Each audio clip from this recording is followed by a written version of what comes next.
ಆತ್ಮೀಯ ವಿದ್ಯಾರ್ಥಿಗಳೇ, ನಿಮಗೆಲ್ಲ ಗಮ್ಯ ಕನ್ನಡ ಪ್ರಪಂಚ ಯೂಟ್ಯೂಬ್ ಚಾನಲ್ಗೆ ಸ್ವಾಗತ. ಇಂದಿನ ಅಧ್ಯಾಯ ಹಾವು ಮುತ್ತಿನ ಹುಡುಕಾಟದಲ್ಲಿ. ಈ ಪದ್ಯವನ್ನು ಬರೆದವರು ಸಂಧ್ಯಾ ಹೊನಗುಂಟಿಕರ್. ದಟ್ಟವಾದಂತಹ ಮೋಡದಿಂದಾಗಿ ಆಕಾಶನೇ ಭಾರ ಆಗಿ ನೆಲ್ಲಿ ಭೂಮಿಗೆ ಕಳಚ್ಕೊಂಡು ಬಿದ್ದುಬಿಡುತ್ತೇನೋ ಅನ್ನೋಂತಹ ವಾತಾವರಣ ಅಲ್ಲಿತ್ತು ಅಂತ ಹೇಳಬಹುದು. ಹನಿ ಮಳೆ ಭೂಮಿಗೆ ತಲುಪದೆ ಹೋದರೂ ಸಹಿತ ಯಾವುದೋ ಒಂದು ರೀತಿಯಾದಂತಹ ತಂಪು ಮೈಗೆ ಮತ್ತು ಮೂಗಿಗೆ ಹೊಡಿತಾ ಇತ್ತು ಅಂತ ಲೇಖಕರು ಹೇಳ್ತಾರೆ. ಲೇಖಕರು ಸ್ಕೂಟಿನ ಪಾರ್ಕ್ ಮಾಡಿ ಬರೋದೇ ತಡ ಆಯಿತು ಅಂತ ಹೇಳಿ ದಡ ದಡ ಹೆಜ್ಜೆ ಹಾಕ್ತಿರೋ ಅಂತಹ ಸಂದರ್ಭದಲ್ಲಿ ಮಹಿಳೆಯರ ಗುಂಪಿಂದ ಒಬ್ಬರು, ಯಾಕಮ್ಮ ಗಡಿಬಿಡಿ ಮಾಡ್ಕೊತೀರಿ, ಇನ್ನೂ ಯಾರೂ ಬಂದಿಲ್ಲ ಅಂತ ಹೇಳಿದಾಗ ಲೇಖಕರ ಹೆಜ್ಜೆ ನಿಧಾನ ಆಗುತ್ತೆ. ಆತಂಕ ಸ್ವಲ್ಪ ಕಡಿಮೆ ಆಗುತ್ತೆ. ಆಕೆ ತನ್ನನ್ನು ಪರಿಚಯ ಇರೋ ಹಾಗೆ ನೋಡಿದ್ರು ಅಂತ ಲೇಖಕರು ಗುರುತಿಸ್ತಾರೆ. ಆದರೆ ಆಕೆ ಯಾರು ಅನ್ನೋದು ಮಾತ್ರ ಲೇಖಕರಿಗೆ ನೆನಪಾಗೋದಿಲ್ಲ. ಸಭೆ ಸಮಾರಂಭದಲ್ಲಿ ಓಡಾಡಿರೋದ್ರಿಂದ ನನಗೆ ಒಂದು ಐಡೆಂಟಿಟಿ ಇದೆ, ತುಂಬ ಜನರಿಗೆ ನಾನು ಗೊತ್ತು ಅನ್ನುವಂತಹ ಅಹಂ ಲೇಖಕರ ಮನಸ್ಸಿನಲ್ಲಿ ಇರುತ್ತೆ ಆ ಸಂದರ್ಭದಲ್ಲಿ. ಪ್ರಸ್ತುತ ಪಾಠದಲ್ಲಿ ಲೇಖಕರು ಒಂದು ಸೆಮಿನಾರ್ಗೆ ಬಂದಿರ್ತಾರೆ. ಏಡ್ಸ್ನಿಂದಾಗಿ ಸಮಾಜದಲ್ಲಿ ಎಷ್ಟೆಲ್ಲ ಬದುಕುಗಳಿಗೆ ಹಾನಿಯಾಗ್ತಿದೆ ಅನ್ನುವಂತಹ ಒಂದು ಜಾಗೃತಿಯನ್ನು ಮೂಡಿಸುವಂತಹ ಒಂದು ಸಮಾರಂಭಕ್ಕೆ ಬಂದಿರ್ತಾರೆ. ಅದೊಂದು ಕಾರ್ಯಾಗಾರ ಆಗಿರುತ್ತೆ, ವರ್ಕ್ಶಾಪ್ ಆಗಿರುತ್ತೆ. ಆ ವರ್ಕ್ಶಾಪ್ಗೆ ಬಳ್ಳಾರಿ, ಬಿಜಾಪುರ, ರಾಯಚೂರು, ಬೀದರ್, ಗುಲ್ಬರ್ಗ ಮುಂತಾದ ಕಡೆಗಳಿಂದ ಈ ಏಡ್ಸ್ ವಿರುದ್ಧ ಹೋರಾಟ ಮಾಡುವಂತಹ ಕೆಲವು ಸಂಸ್ಥೆಗಳ ಪ್ರತಿನಿಧಿಗಳು ಬಂದಿರ್ತಾರೆ. ಅವರೆಲ್ಲರೂ ಸೇರಿ ಈ ಲಾರಿ ಚಾಲಕರು, ಕ್ಲೀನರ್ಗಳು ಅವರಿಂದ ಹೇಗೆ ಏಡ್ಸ್ ರೋಗ ಹೆಚ್ಚಾಗುತ್ತೆ, ಹರಡುವಿಕೆಗೆ ಕಾರಣ ಆಗುತ್ತೆ ಅನ್ನೋಂತಹ ಮಾಹಿತಿಗಳನ್ನು ಆ ಕಾರ್ಯಾಗಾರದಲ್ಲಿ ಅಂದರೆ ವರ್ಕ್ಶಾಪಲ್ಲಿ ಹೇಳ್ತಾರೆ. ತುಂಬ ದಿವಸಗಳವರೆಗೆ ಕುಟುಂಬದಿಂದ ಹೊರಗಡೆ ಇರ್ತಾರೆ. ಆದ್ದರಿಂದ ಅವರ ಒಂದು ದೈಹಿಕ ಆಸೆಯನ್ನು ತೀರಿಸ್ಕೊಳ್ಳೋದಕ್ಕೆ ಪುರುಷರು ಸಂಗಾತಿಗಳನ್ನ ಹುಡುಕೊಂಡು ಹೋಗ್ತಾರೆ, ಹೀಗೆ ರೋಗವನ್ನು ಹರಡಿಸ್ತಾರೆ ಅನ್ನುವಂತಹ ಒಂದು ವಿಚಾರವನ್ನು ಆ ಕಾರ್ಯಾಗಾರದಲ್ಲಿ ಜನರಿಗೆ ತಿಳಿಸ್ತಾ ಇರ್ತಾರೆ. ವಿಜಯೇಂದ್ರ ಅನ್ನುವಂತಹ ವ್ಯಕ್ತಿ ಆ ಕಾರ್ಯಾಗಾರದ ಒಬ್ಬ ಮುಖ್ಯಸ್ಥನಾಗಿರ್ತಾನೆ. ಜೊತೆಗೆ ಕವಿತಾ, ಬಾಲರಾಜ್ ಅನ್ನುವಂಥವರು ಅವತ್ತಿನ ಕಾರ್ಯಕ್ರಮದ ಸಂಪನ್ಮೂಲ ವ್ಯಕ್ತಿಗಳಾಗಿರ್ತಾರೆ. ಬಂದಂತಹ ಸಂಸ್ಥೆಯ ಪ್ರತಿನಿಧಿಗಳೆಲ್ಲರೂ ಕೂಡ ಈ ಲಾರಿ ಡ್ರೈವರು, ಕ್ಲೀನರ್ಗಳ ಜೊತೆಗೆ ಮಾತಾಡಿ ತಮ್ಮ ಒಂದು ಕಾರ್ಯಕ್ಷೇತ್ರಕ್ಕೆ ಬೇಕಾದಂತಹ ವಿವರಣೆಗಳನ್ನೆಲ್ಲವನ್ನು ಕೂಡ ಒಂದು ಕಡೆ ದಾಖಲೆಯಾಗಿ ಬರೆದುಕೊಳ್ತಾ ಹೋಗಿರ್ತಾರೆ, ಮಾಹಿತಿಯನ್ನು ಸಂಗ್ರಹಿಸ್ಕೊಳ್ತಾರೆ. ಅಷ್ಟೊತ್ತಿಗೆ ಚಹಾದ ಬ್ರೇಕ್ ಬರುತ್ತೆ. ಆ ಚಹಾ ಬ್ರೇಕಲ್ಲಿ ಎಲ್ಲ ಒಬ್ಬೊಬ್ಬರು ಅಲ್ಲಲ್ಲೇ ಮಾತಾಡ್ತಾ ಕೂತಿರ್ತಾರೆ. ಆದರೆ ಲೇಖಕರಿಗೆ ಯಾರ ಜೊತೆಲೂ ಮಾತಾಡಬೇಕು ಅಂತ ಇರಲ್ಲ. ಅವರು ಈ ಅಲ್ಲಿಗೆ ಬಂದಂತಹ ಲಾರಿ ಡ್ರೈವರ್ಗಳು, ಕ್ಲೀನರ್ಗಳು ಮತ್ತು ಸೇರಿದಂತಹ ಜನರು ಅವರ ಹಾವಭಾವಗಳನ್ನ ನೋಡ್ತಾ ನೋಡ್ತಾ ನೋಡ್ತಾ ಯೋಚನೆಗಳೊಳಗೆ ಮುಳುಗೋಗ್ಬಿಟ್ಟಿರ್ತಾರೆ. ಅಷ್ಟೊತ್ತಿಗೆ ಅವ್ರಿಗೆ ಪಟ್ಟಂತ ನೆನಪಾಗೋದು ಅವರ ಮನೆಯ ಕೆಲಸದಾಕೆ ನೀಲವ್ವ ಆಗಿರ್ತಾರೆ. ನೀಲವಂಗೆ 20 ವರ್ಷ ಆಗೋಷ್ಟೊತ್ತಿಗೆ 2 ಮಕ್ಕಳು ಆಗೋಗ್ಬಿಟ್ಟಿರುತ್ತೆ. ಗಂಡನ ಮನೆಯಿಂದ ಆಕೆನ ಹೊರಗಡೆ ಹಾಕಿರ್ತಾರೆ, ಇದೇ ಏಡ್ಸ್ ರೋಗದ ಕಾರಣದಿಂದಾಗಿ. ಅಲ್ಲಿಂದ ಹೊರಗಡೆ ಬಂದಂತಹ ನೀಲವ್ವ ತವರು ಮನೆಯನ್ನು ಸಪೋರ್ಟ್ ಕೇಳ್ಕೊಂಡು ಬಂದಂತಹ ಸಂದರ್ಭದಲ್ಲಿ ತವರು ಮನೆಯವರು ಕೂಡ ಆಕೆಯನ್ನು ದುಡಿದು ಎಲ್ಲಾದರೂ ನಿನ್ನ ಬದುಕನ್ನು ನಡೆಸ್ಕೊ, ನಮ್ಮ ಮನೆಯಲ್ಲಿ ನಿನಗೆ ಜಾಗ ಇಲ್ಲ ಅಂತ ಹೇಳಿ ತಳ್ಳಿಬಿಡ್ತಾರೆ. ಆ ಕಥೆಯನ್ನು ನೆನಪಿಸ್ಕೊತಾಳೆ. ಆಗೆಲ್ಲ ಲೇಖಕರ ಅತ್ತೆಗೆ ನೀಲವನ ಹತ್ರ ಮಾತಾಡೋದು ಅಂದರೆ ಒಂದು ದೊಡ್ಡ ಕೆಲಸ ಆಗಿರ್ತಿತ್ತು. ಆಕೆಗೆ ಈ ಜೋಳ, ಗೋಧಿ ಎಲ್ಲವನ್ನು ಕ್ಲೀನ್ ಮಾಡೋಕ್ಕೆ ಕೊಟ್ಬಿಟ್ಟು ತಾವು ಕೂಡ ಆಕೆ ಜೊತೆ ಕೂತ್ಕೊಂಡು ಹರಟೆ ಹೊಡಿತಾಯಿದ್ರು. ಅಲ್ಲಿ ಕಷ್ಟ ಸುಖ ಮಾತಾಡ್ಕೋತಾ ಇರಲಿಲ್ಲ. ಆಕೆಗೆ ನಿಯತ್ತಿದೆಯಾ ಇಲ್ವಾ ಅನ್ನೋಂಥದ್ರ ಬಗ್ಗೆ ಒಂದು ಪರೀಕ್ಷೆಯನ್ನು ಲೇಖಕರ ಅತ್ತೆ ಮಾಡ್ತಾಯಿದ್ರು ಅಂತ ಹೇಳಬಹುದು. ಲೇಖಕರ ಅತ್ತೆ ನಿನ್ನ ಗಂಡ ಏನು ಮಾಡ್ತಾರೆ ಅಂತ ನೀಲವನ್ನು ಕೇಳಿದ ತಕ್ಷಣ ನೀಲವ್ವ, ನನ್ನ ಗಂಡ ಲೇಲ್ಯಾಂಡ್ ಗಾಡಿಯಲ್ಲಿ ಡ್ರೈವರ್ ಆಗಿದ್ದಾನೆ, ಅವನು ಪ್ರತಿದಿನ ರಾಯಚೂರು, ಬಳ್ಳಾರಿ, ಗುಲ್ಬರ್ಗ, ಹೊಸಪೇಟೆ ಅಂತ ಹೇಳಿ ಬೇರೆ ಬೇರೆ ದೇಶಗಳನ್ನ ಸುಜುತ್ತಾ ಇರ್ತಾನೆ, ತೆಲಂಗಾಣ ದೇಶ ಎಲ್ಲ ಅವನಿಗೆ ಗೊತ್ತು ಅಂತ ಹೇಳಿ ತುಂಬ ಹೆಮ್ಮೆಯಿಂದ ಹೇಳ್ಕೊತಾ ಇದ್ದಂಥ ಸಂದರ್ಭದಲ್ಲೇ ಆಕೆಯ ಮಾತಿನ ಹಾವಭಾವ ಬದಲಾಗ್ಬಿಟ್ಟು ಇದ್ದಕ್ಕಿದ್ದಂಗೆ ದುಃಖ ಜಾಸ್ತಿ ಮಾಡಿಕೊಂಡು ಹೇಳ್ತಾಳೆ, ಅದೆಲ್ಲಿಂದ ಈ ಬೇನೆನ ಹಚ್ಕೊಂಡು ಬನ್ನೋ ಗೊತ್ತಿಲ್ಲ, ಇದ್ದಕ್ಕಿದ್ದಂಗೆ ಚೆನ್ನಾಗಿದ್ದಂತಹ ಆಸಾಮಿ ಜೀವ ಸಣ್ಣ ಆಗೋಯ್ತು, ಕೆಲಸ ಮಾಡೋಕ್ಕಾಗ್ತಿರ್ಲಿಲ್ಲ, ಮನೇಲೇ ಕೂತ್ಕೊಳ್ತಿದ್ದ, ಕೂತಲ್ಲೇ ಬಿದ್ದೋಗ್ತಿದ್ದ, ಎಲ್ಲೋ ಹೋಗಿ ಗುಟ್ಟಾಗಿ ಔಷಧಿ ತಗೊಂಬರ್ತಿದ್ದ. ಇದರಿಂದಾಗಿ ನನಗೂ ಕೂಡ ಮೈ ಜಡ ಆಗ್ತಾ ಬಂತು, ಆಮೇಲೆ ಸುಸ್ತಾಗೋದಕ್ಕೆ ಶುರುವಾಯಿತು. ಹೀಗೆ ಕೊನೆಗೆ ನಾನು ಹೋಗಿ ತಪಾಸಣೆ ಮಾಡಿಸ್ಕೊಂಡು ಬಂದಿದ್ದಾಯಿತು. ತಪಾಸಣೆ ಮಾಡ್ಕೊಂಡು ಬರ್ತಿದ್ದಂಗೆ ನಮ್ಮ ಅತ್ತೆ ನನ್ನ ಮನೆಯಿಂದ ಹೊರಗಡೆಗೆ ಹಾಕ್ಬಿಟ್ರು. ಯಾಕೆ ಹಿಂಗೆ ಮಾಡ್ತೀಯ ಅತ್ತೆ ಅಂತ ಪ್ರಶ್ನೆ ಮಾಡಿದ್ದಕ್ಕೆ, ನೀನು ನಮ್ಮನೇಲಿ ಇರೋದಕ್ಕೆ ಲಾಯಕ್ಕಲ್ಲ, ನಿನಗೆ ಕೂಳು ಹಾಕಿ ತಪ್ಪು ಮಾಡಿದ್ವಿ, ನಿನ್ನ ಮಕ್ಳನ್ನ ಕರ್ಕೊಂಡು ಹೊರಟೋಗು ಅಂತ ಹೇಳಿ ನನ್ನ ಆಚೆಗೆ ಹಾಕ್ಬಿಟ್ರು ಅಂತ ನೀಲಮ್ಮ ದುಃಖದಿಂದ ತಮ್ಮ ಅತ್ತೆ ಬಳಿ ಹೇಳ್ಕೊಂಡಿದ್ದು ನೆನಪಾಗತ್ತೆ. ಯಾಕೆ ಅಂತ ಕೇಳಿದಂಥ ಸಂದರ್ಭದಲ್ಲಿ ಆಕೆ ಇನ್ನೊಂದು ಕ್ಷಣದಲ್ಲೇ ಹೇಳ್ತಾಳೆ, ಮನೆಯಿಂದ ಹೊರಗಾಕಿದ್ರೆ ನಾನು ಬದುಕೋಕ್ಕಾಗಲ್ಲ ಅಂತ ಅಂದ್ಕೊಂಡಿದ್ಯಾ, ಸ್ವಾಭಿಮಾನದಿಂದ ನಾನು ಬದುಕು ತೋರಿಸ್ತೀನಿ ಅಂತ ಹೇಳಿ ನೀಲವ್ವ ಹೇಳ್ತಾರೆ ಅವ್ರ ಅತ್ತೆಗೆ. ನೀನು ಯಾಕೆ ನನ್ನನ್ನು ಹೊರಗಡೆ ಹಾಕ್ತೀಯ, ನನ್ನನ್ನು ಹೊರಗಡೆ ಹಾಕಂಗಿದ್ರೆ ಈ ಕಾಯಿಲೆ ನಿನ್ನ ಮಗನಿಂದನೇ ಬಂದಿದ್ದು, ನಿನ್ನ ಮಗನ್ನ ಹೊರಗಡೆ ಹಾಕು ಅಂತ ಹೇಳಿ ನೀಲವ್ವ ಕೇಳ್ತಾರೆ. ನೀಲವ್ವ ಕೇಳಿದಾಗ ನೀಲವ್ವನ ಅತ್ತೆ ಹೇಳ್ತಾಳೆ, ನಾನು ಅವ್ನ ಹೆಂಗಮ್ಮ ಹೊರಗಾಕ್ಲಿ, ಅವನ್ನ ಕಷ್ಟಪಟ್ಟು ಸಾಕಿ ದುಡಿದು ಬೆಳೆಸಿದ್ದೀನಿ, ಅಲ್ಲದೆ ಅವನು ಈ ಮನೆ ಮಗ ಇದ್ದಾನೆ, ಅದರಿಂದ ನಾನು ಅವನ್ನ ಹೊರಗಡೆ ಹಾಕಲ್ಲ, ನೀನು ಹೊರಗಡೆಗೆ ಹೋಗು ಅಂತ ಹೇಳಿ ಮುಲಾಜಿಲ್ದಂಗೆ ನೀಲವ್ವನ ಅವ್ರ ಅತ್ತೆ ಆಚೆ ತಳ್ಳಿದಂತಹ ವಿಚಾರವನ್ನು ಲೇಖಕರ ಅತ್ತೆಯ ಬಳಿಯಲ್ಲಿ ಹೇಳಿಕೊಂಡು ದುಃಖ ತಪ್ತಳಾಗ್ತಾಳೆ. ನೀಲವ್ವನ ಕತೆ ಕೇಳ್ತಾ ಲೇಖಕರು ಅವ್ರಿಗೆ ಗೊತ್ತಿಲ್ಲದೆ ಟಿ ವಿ ಆಫ್ ಮಾಡಿ ಕೂತ್ಕೋತಾರೆ. ಇದ್ದಕ್ಕಿದ್ದಂಗೆ ಎಲ್ಲ ನಿಶಬ್ದ ಆಗೋಗುತ್ತೆ ಮನೆಯೆಲ್ಲ. ಒಂದು ಸ್ವಲ್ಪ ಹೊತ್ತಾದಮೇಲೆ ಗೋಧಿ ಜೋಳ ಎಲ್ಲದನ್ನು ನೀಟ್ ಮಾಡಿ ಡಬ್ಬಿಗೆ ತುಂಬ್ತಾಳೆ ನೀಲವ್ವ. ಹೋಗ್ಬಿಟ್ಟು ಬರ್ತೀನಮ್ಮ ಅಂತ ಹೇಳಿದ ತಕ್ಷಣ ಅತ್ತೆ ಹೇಳ್ತಾರೆ, ನಾಳೆ ನಾವೆಲ್ಲ ಊರಿಗೆ ಹೊರಟಿದ್ದೀವಿ, ನೀನು ನಾಳೆ ಬರಬೇಡ, ಬಂದಮೇಲೆ ನಾನೇ ಹೇಳಿ ಕಳಿಸ್ತೀನಿ ಅಂತ ಹೇಳಿರ್ತಾರೆ. ಆದರೆ ಅಲ್ಲಿಂದ ಮುಂದಕ್ಕೆ ನೀಲವ್ವ ಬರಲೇ ಇಲ್ಲ, ನನಗೂ ನೆನಪಾಗಲೇ ಇಲ್ಲ ಅಂತ ಹೇಳಿ ಲೇಖಕರು ನೀಲವ್ವನ ಕಥೆಯನ್ನು ಈ ಸೆಮಿನಾರ್ ಒಳಗೆ ವರ್ಕ್ಶಾಪ್ ಒಳಗಡೆ ನೆನಪಿಸ್ಕೊಳ್ತಾರೆ. ಮತ್ತು ಚಹಾದ ಬ್ರೇಕ್ ಮುಗಿದ ನಂತರ ಕಾರ್ಯಾಗಾರ ಆರಂಭ ಆಗುತ್ತೆ, ವರ್ಕ್ಶಾಪ್ ಆರಂಭ ಆಗುತ್ತೆ. ಲೇಖಕರು ಟೇಪ್ ರೆಕಾರ್ಡ್ನ ಆನ್ ಮಾಡಿಕೊಂಡು ಪೆನ್ ಇಟ್ಕೊಂಡು ಸಂಸ್ಥೆಯ ಪ್ರತಿನಿಧಿಗಳು ಒಬ್ಬೊಬ್ಬರಾಗೆ ಬಂದು ಏನೆಲ್ಲ ಹೇಳ್ತಾರೆ, ಅವರು ಹೇಗೆ ಏಡ್ಸ್ ನಿರೋಧದ ಬಗ್ಗೆ ಒಂದು ಪ್ರಚಾರವನ್ನು ನಡೆಸ್ತಾರೆ, ನಿರೋಧ ಬಳಕೆನ ಮಾಡಬೇಕು ಅಂತ ಹೇಗೆ ಅವರು ಕಾರ್ಯಕ್ರಮಗಳನ್ನ ಕೈಗೊಳ್ತಾರೆ, ಮಾರಾಟ ಹೇಗೆ, ವ್ಯವಸ್ಥೆ ಹೇಗೆ ಅನ್ನೋವಂಥದ್ದನ್ನು ಹೇಳ್ತಾರೆ, ಸುರಕ್ಷಿತ ಲೈಂಗಿಕ ಕ್ರಿಯೆ ಬಗ್ಗೆ ಜನರಲ್ಲಿ ಹೇಗೆ ಜಾಗೃತಿಯನ್ನು ಮೂಡಿಸ್ಬೋದು ಅನ್ನೋವಂಥದ್ದನ್ನೆಲ್ಲ ತುಂಬ ತೆರೆದ ಮನಸ್ಸಿನಿಂದ ಹೇಳ್ಕೊತಾರೆ. ಆದರೆ ಲೇಖಕರಿಗೆ ಅದೆಲ್ಲ ಒಂದು ರೀತಿ ಮುಜುಗರ ಅಂತ ಅನ್ನಿಸ್ತಾ ಹೋಗಿರುತ್ತೆ. ಆದರೂ ಇದನ್ನು ನಾವು ಮುಚ್ಚಿಡುವಂತಹ ವಿಚಾರ ಅಲ್ಲ, ನಾವು ನಮ್ಮ ಜಾಗೃತಿಗಾಗಿ ನಮ್ಮ ಮನಸ್ಸನ್ನು ತೆರೆದಿಟ್ಕೋಬೇಕು ಅನ್ನುವಂತಹ ಕುತೂಹಲ ಲೇಖಕರಿಗೆ ಮನಸ್ಸಿನಲ್ಲಿ ಒಂದು ಕಡೆ ಇರುತ್ತೆ. ಮತ್ತು ಕಾರ್ಯಾಗಾರ ಮುಂದುವರಿತಾ ಹೋಗುತ್ತೆ. ವಿಜಯನ್ರ ಮೈಕಲ್ ಏನೋ ಹೇಳ್ತಾ ಜೀವದಾನ ಸಂಸ್ಥೆಯ ಪ್ರತಿನಿಧಿಯನ್ನು ವೇದಿಕೆಗೆ ಸ್ವಾಗತಿಸ್ತಾನೆ. ಅವನು ಹೇಳ್ತಿದ್ದ ವಿಷಯದಲ್ಲಿ ಹೊಸದಾಗಿ ಅಂತ ಏನೂ ಇರಲಿಲ್ಲ.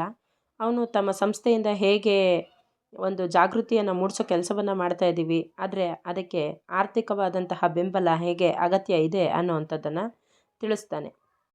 ಜೊತೆಗೆ ಆ ಪ್ರತಿನಿಧಿ ಹೇಳ್ತಾನೆ, ನಾವೇನೋ ಕಾರ್ಯಕ್ರಮ ಆಯೋಜಿಸ್ಬಿಟ್ಟು ಇಲ್ಲಿ ಬಂದಂಥವ್ರಿಗೆ ಟೀ ಕಾಫಿ ಎಲ್ಲ ಕೊಡ್ತೀವಿ, ಜನರಿಗೆ ಜಾಗೃತಿಯನ್ನು ಮೂಡಿಸೋವಂತಹ ವಿಚಾರವನ್ನು ಮಾಡ್ತೀವಿ, ಇದರಿಂದ ನಮಗೇನು ಸಿಗುತ್ತೆ, ನಮಗೆಷ್ಟು ಸಿಗುತ್ತೆ ಅಂತ ಜನ ನಮ್ಮ ಹಿಂದೆನೇ ನಮ್ಮ ಬಗ್ಗೆನೇ ಮಾತಾಡ್ಕೊಳ್ತಾರೆ ಅನ್ನೋವಂತಹ ವಿಚಾರವನ್ನು ಜೀವದಾನ ಸಂಸ್ಥೆಯ ಪ್ರತಿನಿಧಿ ಹೇಳ್ತಾರೆ.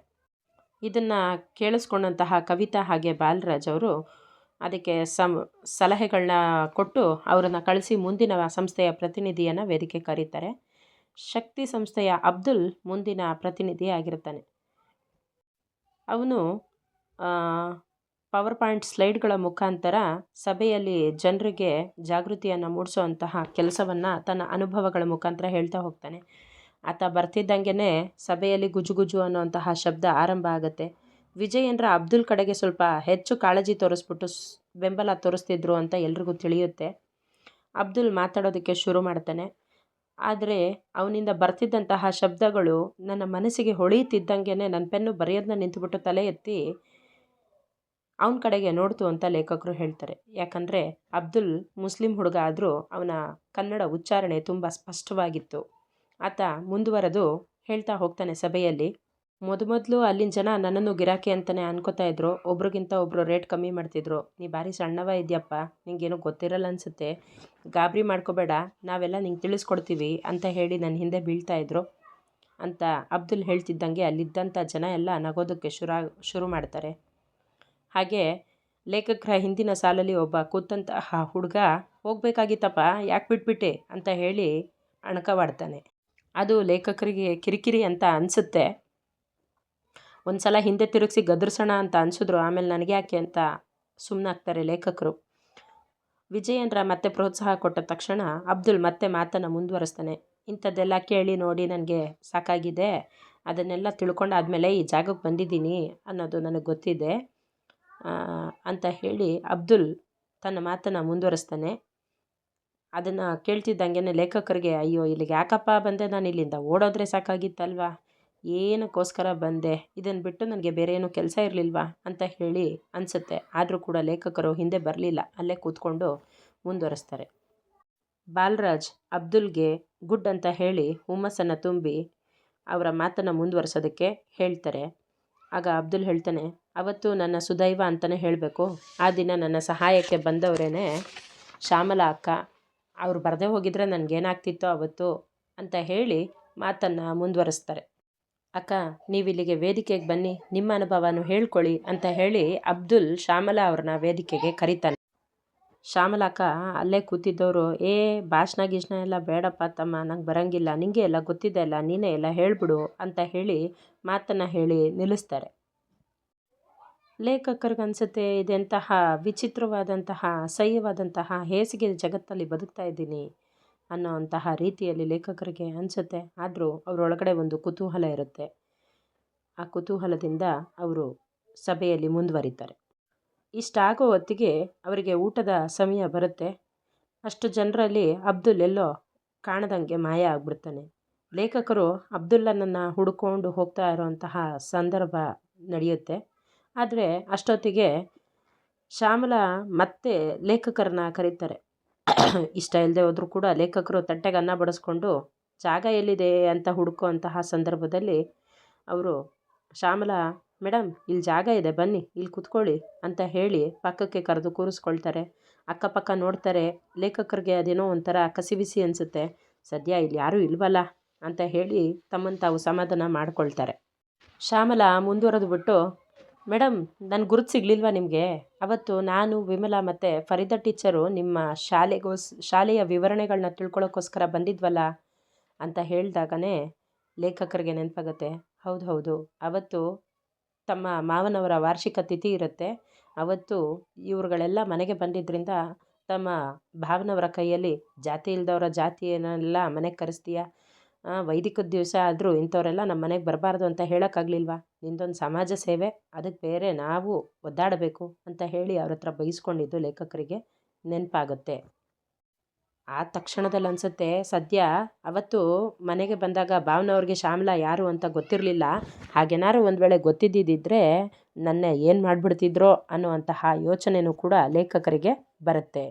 ಮರುಕ್ಷಣದಲ್ಲೇ ಲೇಖಕರಿಗೆ ಸಿನಿಮಾಗಳಲ್ಲಿ ತೋರಿಸುವಂತಹ ವೇಶ್ಯಾವಾಟಿಕೆಯ ಕಸುಬುಗಳನ್ನು, ಆ ಕಸುಬು ಮಾಡೋಂಥವರ ವೇಷಭೂಷಣವನ್ನು ನೆನಪಾಗುತ್ತೆ. ಗಾಢವಾದಂತಹ ಲಿಪ್ಸ್ಟಿಕ್ಕು, ಅಗ್ಗದ ಬೆಲೆಯ ಸೆಂಟು, ಡಿಸೈನ್ ಆಗಿರುವಂತಹ ಮಿಂಚಿನ ಸೀರೆ, ಬ್ಲೌಸುಗಳನ್ನ ಧರಿಸ್ಕೊಂಡು ಕಣ್ಣಲ್ಲಿ ಮಾದಕ ನೋಟವನ್ನು ಇಟ್ಕೊಂಡು, ಎಂಥ ಜೀವನ ನಡೆಸ್ತಾರಪ್ಪ, ದುಡಿದು ತಿಂದರೆ ಏನಾಗುತ್ತೆ ಇವ್ರಿಗೆಲ್ಲ ಅನ್ನುವಂತಹ ರೀತಿಯ ಯೋಚನೆ ಲೇಖಕರ ಮನಸ್ಸಲ್ಲಿ ಬರುತ್ತೆ. ಆದರೆ ಮತ್ತೆ ಇನ್ನೊಂದು ಕ್ಷಣದಲ್ಲೇ ಅವ್ರಿಗನ್ಸುತ್ತೆ, ಅಯ್ಯೋ ಪಾಪ, ಮನೆಯಲ್ಲಿ ಗಂಡನೇ ಒಂದೊಂದು ರಾತ್ರಿ ಕಾಡೋ ಅಂತಹ ಸಂದರ್ಭದಲ್ಲಿ ನಮಗೆ ಬೇಸರ ಆಗುತ್ತೆ. ಅಂಥದ್ರಲ್ಲಿ ಇವ್ರಿಗೆ ಪ್ರತಿ ರಾತ್ರಿ ಪ್ರತಿ ಹಗಲು ಅನ್ನುವಂತಹ ವ್ಯತ್ಯಾಸ ಇಲ್ಲದೆ ದಿನಕ್ಕೊಬ್ಬೊಬ್ಬರು ಕಾಮದ ಹೆಸರಿನಲ್ಲಿ ಇವರ ಜೀವನವನ್ನು ಹಾಳು ಮಾಡ್ತಾರಲ್ಲ, ಪಾಪ ಇವರ ಬದುಕು ಎಷ್ಟು ನರಕ ಯಾತನೆ ಅಲ್ವಾ ಅಂತ ಹೇಳಿ ಅವರ ಮೇಲೆ ಅನುಕಂಪನೂ ಕೂಡ ಮೂಡುತ್ತೆ. ಅದೇ ಸಂದರ್ಭಕ್ಕೆ ಊಟದ ಸಮಯನೂ ಕೂಡ ಮುಗಿಯುತ್ತೆ. ಎದ್ದು ಮತ್ತೆ ಕಾರ್ಯಾಗಾರಕ್ಕೆ ರೆಡಿಯಾಗಿ ಬರ್ತಾರೆ. ಮತ್ತೆ ಕೂತ್ಕೊಳ್ಳೋದೆಲ್ಲಿ ಅಂತ ಹುಡುಕ್ತಿರೋ ಅಂಥ ಸಂದರ್ಭದಲ್ಲಿ ಶ್ಯಾಮಲಾ ಕರೆದುಬಿಟ್ಟು ಲೇಖಕರ, ಮೇಡಮ್ ಅವ್ರು ಯಾಕೋ ಸರಿಯಾಗಿ ಮಧ್ಯಾಹ್ನ ಊಟ ಮಾಡಲಿಲ್ಲ ಅಂತ ಹೇಳಿಬಿಟ್ಟು ಎಲೆ ಅಡಿಕೆನ ಕೊಟ್ಟು, ತಗೊಳ್ಳಿ ಸ್ವಲ್ಪ ಮನಸ್ಸು ಒಂಚೂರು ಸಮಾಧಾನ ಆಗುತ್ತೆ, ತಿನ್ನಿ ಅಂತ ಹೇಳಿ ಕೊಡ್ತಾರೆ. ಕಾರ್ಯಾಗಾರದ ಚರ್ಚೆಗೆ ಸಿದ್ಧವಾಗಿ ಬರೋ ಅಷ್ಟರಲ್ಲಿ ಅಲ್ಲಿ ಲೇಖಕರು ರಮೇಶನನ್ನು ಕಾಣ್ತಾರೆ. ಅಯ್ಯೋ ಇವನು ಯಾಕಪ್ಪ ಇಲ್ಲಿಗೆ ಬಂದ, ಅಯ್ಯಯ್ಯೋ ಇವನನ್ನು ನೋಡಿದ್ರೆ ಏನು ಗತಿ, ಈ ವಿಷಯ ಮನೆಗೆ ಹೋದರೆ ಏನು ಗತಿ, ಮತ್ತು ಇದು ನಮ್ಮ ಅಪ್ಪ ಅಮ್ಮನಿಗೆ ತಲುಪಿದ್ರೆ ಏನು ಗತಿ ಅನ್ನುವಂತಹ ವಿಚಾರ ಅವರ ತಲೆಯಲ್ಲಿ ಓಡಾಡುತ್ತೆ. ನಾನು ಶ್ಯಾಮಲನ ಜೊತೆಗೆ ಊಟಕ್ಕೆ ಕೂತಿದ್ದೀವನೇನಾದರೂ ನೋಡ್ಬಿಟ್ನಾ ಅನ್ನೋಂತಹ ಭಯ ಅವರಲ್ಲಿ ಕಾಡುತ್ತೆ. ಆ ಭಯದಿಂದ ಈ ಕಡೆ ತಿರುಗೋ ಅಷ್ಟರಲ್ಲಿ ಲೇಖಕರ ಕಣ್ಮುಂದೆ ಕಾಣಿಸಿದ್ದು ನೀಲಮ್ಮ. ಆಕೆ ಮುಖವನ್ನು ಮುಚ್ಚಿಕೊಂಡು ಕೂತಿರ್ತಾಳೆ. ಲೇಖಕರು ಅದು ಆಕೆನೇನಾ ಅಂತ ಹೇಳಿ ಮತ್ತೊಮ್ಮೆ ಕನ್ಫರ್ಮ್ ಮಾಡ್ಕೋತಾರೆ. ಸಭೆ ಪ್ರಾರಂಭ ಆಗೋ ಮುಂಚೆನೇ ಎಲ್ಲರೂ ಕೂಡ ಒಳಗಡೆ ಬಂದು ಕೂತ್ಕೋತಾರೆ. ಮತ್ತು ಶ್ಯಾಮಲಾ ಲೇಖಕರ ಹತ್ರನೇ ಬಂದು ಕೂತ್ಕೊಂಡು ಮಾತಾಡಿಸ್ಬಿಟ್ಟು ಹೋಗ್ತಾರೆ. ಮತ್ತೆ ಲೇಖಕರು ರಮೇಶನ ಕಡೆಗೆ ನೋಡ್ತಾರೆ. ಸಭೆ ಮತ್ತೆ ಆರಂಭ ಆಗುತ್ತೆ. ಸಭೆ ಆರಂಭ ಆದಾಗ ಶ್ಯಾಮಲ ಸಂಕೋಚದಿಂದ ಬಂದು ವೇದಿಕೆ ಮೇಲೆ ನಿಂತು ಮಾತಾಡೋದಕ್ಕೆ ಶುರು ಮಾಡ್ತಾಳೆ. ನಾವು ಮನಸಾರೆ ಬರುವಂತಹ ಗಿರಾಕಿಗಳಿಗೆ ತಿಳಿಸಿ ಹೇಳ್ತೀವಿ, ಈ ಏಡ್ಸ್ ಅನ್ನೋದು ತುಂಬ ದುಬಾರಿಯಾದಂತಹ ಕಾಯಿಲೆ. ಇದು ನಮ್ಮ ಜೀವನನೇ ಬಲಿ ತಗೊಂಡ್ಬಿಡುತ್ತೆ. ಅದರಿಂದ ಇದನ್ನು ಕಮ್ಮಿ ಮಾಡಬೇಕಂದ್ರೆ ನಿರೋಧನ ಬಳಸಬೇಕು ಅಂತ ಹೇಳ್ತೀವಿ. ಆದರೆ ಎಷ್ಟೋ ಗಿರಾಕಿಗಳು ಒಪ್ಪೋದೇ ಇಲ್ಲ. ತುಂಬ ಬಲವಂತ ಮಾಡಿದ್ರೆ ನಮಗೆ ಕೊಡೋವಂತಹ ಹಣನ ಕಮ್ಮಿ ಮಾಡ್ತಾರೆ, ಇಲ್ಲಾಂದರೆ ಹಾಸಿಗೆ ಮೇಲಿಂದ ಎದ್ದು ಹೊರಟೋಗ್ತಾರೆ. ಆಗ ನಾವೇನು ಮಾಡೋದು? ನಮ್ಮ ಜೀವನ ಹೇಗೆ ನಡೆಸೋದು? ಹಾಗಾಗಿ ನಮ್ಮ ಜೀವನಕ್ಕೆ ದುಡ್ಡು ತುಂಬ ಜರೂರಿದೆ ಅಂತ ಹೇಳ್ತಾಳೆ. ಇಲ್ಲಾಂದರೆ ಮತ್ತೆ ಮುಂದಿನ ಗಿರಾಕಿ ಬರೋವರೆಗೂ ಕಾಯಬೇಕು ಅಂತ ಹೇಳ್ತಾಳೆ. ಅಷ್ಟು ಜನರ ಮುಂದೆ ಇಷ್ಟು ವಿಚಾರಗಳನ್ನ ಹೆದರಿಕೆ ಇಲ್ದಂಗೆ ಶ್ಯಾಮಲ ಹೇಳೋವಂಥ ಸಂದರ್ಭದಲ್ಲಿ ಲೇಖಕರಿಗೆ ಒಂಥರ ಬೇಜಾರಾಗುತ್ತೆ, ವಿಚಿತ್ರವಾದಂತಹ ಅನುಭವ ಆಗುತ್ತೆ, ನೋವಾಗುತ್ತೆ. ಹೇಗಪ್ಪ ಇದನ್ನೆಲ್ಲ ಸಮಾಜದ ಎದುರಿಗೆ ಹೇಳೋದು ಅಂತ ಅನಿಸುತ್ತೆ. ಜೊತೆಗೆ ಅಲ್ಲೇ ರಮೇಶ ಇದ್ದಾನೆ ಅನ್ನೋವಂತಹ ನೆನಪು ಕೂಡ ಆಗುತ್ತೆ. ಮತ್ತೆ ಜನರು ಗುಸುಗುಸು ಮಾತಾಡ್ತಾರೆ, ಶ್ಯಾಮಲನ ನೋಡಿಕೊಂಡು ನಗ್ತಾರೆ. ಅಷ್ಟರಲ್ಲೇ ಒಬ್ಬ ಎದ್ದು ನಿಂತ್ಕೊಂಡು, ಗಿರಾಕಿ ಹೇಳ್ದಂಗೆ ಕೇಳಿದ್ರೆ ಅವ್ರಿಗೆ ಅಪಾಯ ಅಂತ ನೀವು ಹೇಳಬೇಕು, ಜೀವನ ಮುಖ್ಯ ಅಂತ ತಿಳಿಸ್ಕೊಡ್ಬೇಕು ಅಂತ ಹೇಳಿ ಬೈತಾನೆ. ರೊಕ್ಕದ ಆಸೆಗೆ ಈ ಥರ ಜೀವನ ಹಾಳು ಮಾಡ್ತಿರಲ್ಲ, ನಿಮ್ಮಂಥವ್ರಿಗೆ ಶಾಪ ತಟ್ಟಲ್ವಾ ಅಂತ ಕೇಳ್ತಾನೆ. ಇಂತಹ ಕ್ವೆಶನ್ಗಳನ್ನು ಕೇಳೋವಂತಹ ಸಂದರ್ಭದಲ್ಲಿ ಶ್ಯಾಮಲಾಳ ಹಿಂದೆ ಇದ್ದಂತಹ ಒಬ್ಬ ಆಕೆ ಮುಂದೆ ಬಂದು ನಿಂತ್ಕೊಂಡು, ಬದುಕು ಮುಖ್ಯ ಅನ್ನೋದು ನಮಗೆ ಗೊತ್ತಾದರೆ ಸಾಕ್ರಿ ಸಾಹೇಬ್ರೆ, ಎಂತೆಂಥ ನೀಚರಿರ್ತಾರೆ ನಿಮಗೆ ಗೊತ್ತಾ ಈ ಜಗತ್ತಲ್ಲಿ. ನಾವು ಈ ಜಗತ್ತಿಗೆ ಬರಬೇಕಾದ್ರೆ, ಅಂದರೆ ವೇಶ್ಯಾವಾಟಿಕೆಯ ಪ್ರಪಂಚಕ್ಕೆ ಬರಬೇಕಾದ್ರೆ ನಾವು ಏನೇನೆಲ್ಲ ಹರಾಜು ಹಾಕಿದ್ದೀವಿ ಅಂತ ನಿಮಗೇನು ಗೊತ್ತು? ಬದುಕಬೇಕಂತನ ಪ್ರತಿದಿನ ನಾವು ಸಾಯ್ತಾ ಇರ್ತೀವಿ, ನಿಮಗೇನು ಗೊತ್ತು ಅಂತ ಹೇಳೋದಕ್ಕೆ ಶುರು ಮಾಡ್ತಾಳೆ. ವಿಜಯೇಂದ್ರ ಅಲ್ಲಿ ಮಧ್ಯದಲ್ಲಿ ಬಂದು, ಮಲ್ಲಮ್ಮ ಒಂದು ನಿಮಿಷ ತಾಳಿ ಅಂತ ಹೇಳಿ ಸಮಾಧಾನ ಪಡಿಸ್ಲಿಕ್ಕೆ ಶುರು ಮಾಡ್ತಾನೆ. ಆದರೆ ಆಕೆ ಮತ್ತೆ ಮಾತಾಡೋದಕ್ಕೆ ಶುರು ಮಾಡ್ತಾಳೆ.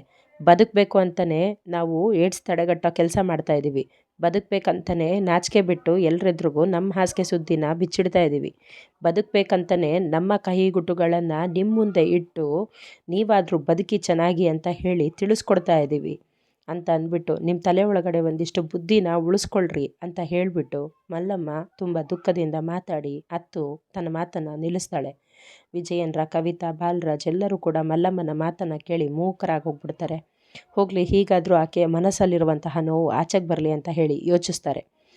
ಮಲ್ಲಮ್ಮ ದುಃಖನ, ಸಿಟ್ಟನ್ನು ಎಲ್ಲನ್ನ ಬದಲಾಯಿಸ್ಕೊಂಡು ಮತ್ತೆ ಮರುಕ್ಷಣದಲ್ಲೇ ಎದ್ದು ನಿಂತ್ಕೊಂಡು ಹೇಳ್ತಾಳೆ, ನಾನು ಸಾಯ್ಬೇಕಾಗಿದ್ದರೆ ನನ್ನ ಗಂಡ ನನ್ನ ಮಾರಿದ ದಿವಸನೇ ಸಾಯ್ತಿದ್ದೆ. ಶ್ಯಾಮಲಾಳ ಗಂಡ ಮದುವೆ ಮಾಡಿಕೊಂಡು ಆಕೆನ ಸ್ನೇಹಿತನ ಹಾಸಿಗೆಗೆ ಬಿಡ್ತಿದ್ದಂಗೆ ಆಕೆನೂ ಸತ್ತೋಗ್ತಾ ಇದ್ಲು.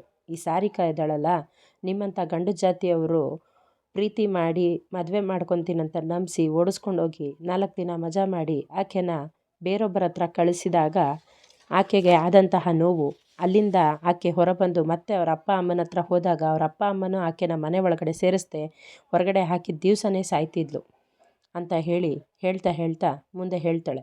ಗಂಡನಿಗೆ ಏಡ್ಸ್ ಬಂತು ಅನ್ನೋಂತಹ ಕಾರಣದಿಂದಾಗಿ ತನ್ನತ್ತೆ ತನ್ನನ್ನು ಮನೆಯಿಂದ ಆಚೆ ಹಾಕಿದ್ದಾಗಲೇ 2 ಮಕ್ಕಳನ್ನ ಬದುಕಿಸ್ಲಿಕ್ಕಾಗ್ದೇ ಈ ದಂಧೆಗೆ ಬಂದ್ಲಲ್ಲ ನೀಲವ್ವ, ಅವಳು ಅವತ್ತೇ ಸತ್ತೋಗ್ಬೇಕಾಗಿತ್ತು.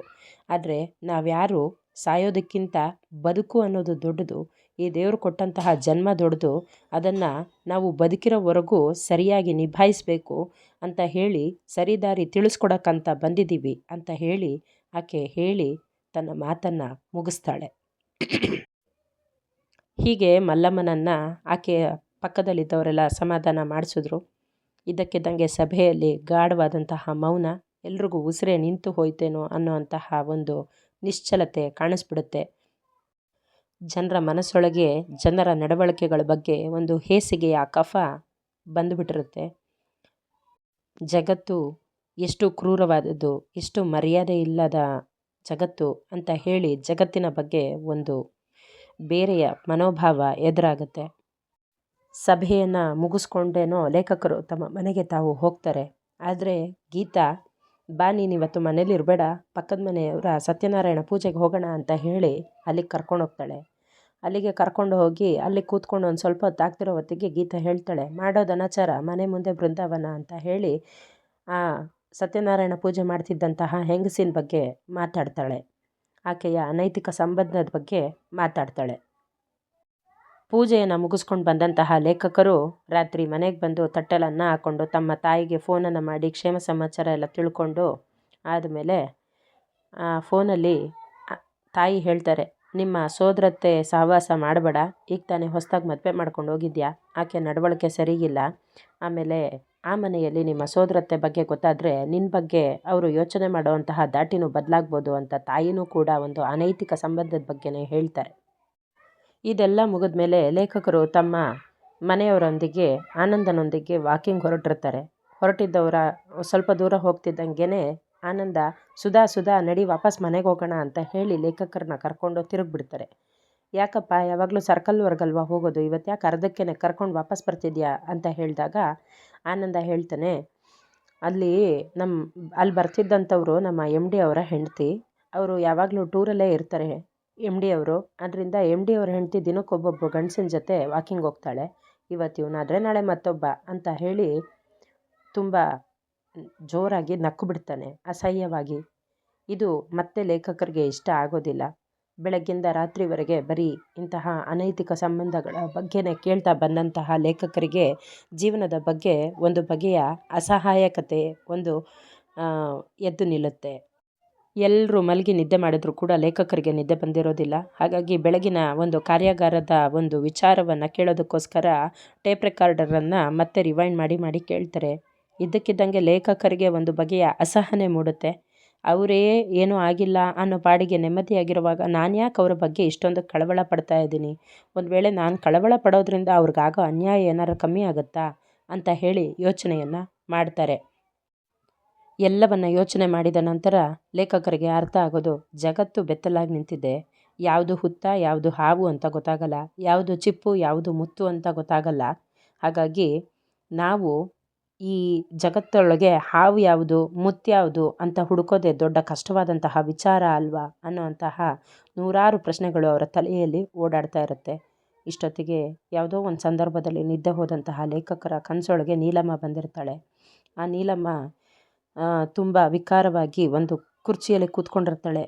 ಅವಳ ದೇಹದಿಂದ ರಕ್ತ ಜಿನುಗ್ತಾ ಇರುತ್ತೆ, ಮಾಂಸದ ಮುದ್ದೆ ಹಾಗೆ ಆಗೋಗ್ಬಿಟ್ಟಿರ್ತಾಳೆ, ತುಂಬ ವೀಕ್ ಆಗಿರ್ತಾಳೆ, ಅವಳ ಚರ್ಮ ಎಲ್ಲ ಸುಲಿದೋಗ್ತಾ ಇರುತ್ತೆ. ಲೇಖಕರು ಕೂಡ ಆ ನೀಲಮ್ಮನ ಚರ್ಮನ ಸುಲಿತಾ ಇರ್ತಾರೆ.